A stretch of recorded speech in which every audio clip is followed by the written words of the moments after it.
Nag sir నాకు ఇవాళ total అసలు పాయింట్లెస్ గా కనిపించారు. ఎందుకనంటే ఆయన సెలబ్రిటీస్ కి టెనెంట్స్ కి ఒకలాగా సపోర్ట్ చేస్తున్నారు, ఓనర్స్ ని మాత్రం అసలు కనీసం కేర్ కూడా చేయట్లేదని అనిపించింది. మేబీ నేను కూడా ఒక సెలబ్రిటీయే కదా, వీళ్ళు నా తోటి వాళ్ళే కదా, వీళ్ళని సపోర్ట్ చేయాలన్న ఫీలింగ్ తో ఆయన స్టేజ్ ఎక్కి ఈ రోజు సండే ఎపిసోడ్ ని హోస్ట్ చేశారా. అసలు పాయింట్లెస్ మాటలతో టోటల్ డొల్ల ఇవాళ ఎపిసోడ్ మాత్రం అసలు వరస్ట్ బిహేవియర్. హోస్ట్ గురించి మాట్లాడుతున్నాను, వరస్ట్ బిహేవియర్ అసలు ఈ రోజు ఎపిసోడ్ లో నాగ్ సార్ గురించి నేను అసలు ఎక్స్పెక్ట్ చేయలేదు. అండ్ టోటల్ కంటెస్టెంట్స్ కూడా ఈ సీజన్ లో మొత్తం వరస్ట్. ఎక్కడ ఫన్ టాస్క్ లో కూడా కనీసం సీరియస్నెస్ అంటే జనాల్ని మెప్పించాలన్న ఒక సీరియస్నెస్ లేకుండా చెత్తగా ఆడి పడేశారు అక్కడ ఫన్ టాస్క్ కూడా. అండ్ అలాగే వీళ్ళకి గొడవలు ఇస్తే చాలు, మాకు అదే 3 పూట్ల కడుపు నిండిపోద్ది, అదే మాకు చాలు అన్నట్లు టోటల్ అతి వ్యవహారాలతోనే సరిపోయింది ఇవాళ ఎపిసోడ్.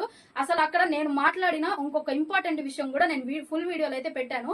దాన్ని మీరు అబ్జర్వ్ చేసి ఆ విషయం మీద నాగార్జున గారి పైన మీకున్న ఒపీనియన్ నాకు కామెంట్ చేయండి. అండ్ ఫుల్ వీడియో అయితే కింద లింక్ పెట్టేశాను, క్లిక్ చేసి వెళ్ళి ఫుల్ వీడియో చూసేయండి. నచ్చితే లైక్, షేర్ అండ్ మన అఫీషియల్ ఛానల్ అయితే సబ్స్క్రైబ్ చేసుకోండి. చలో రైట్, టాటా.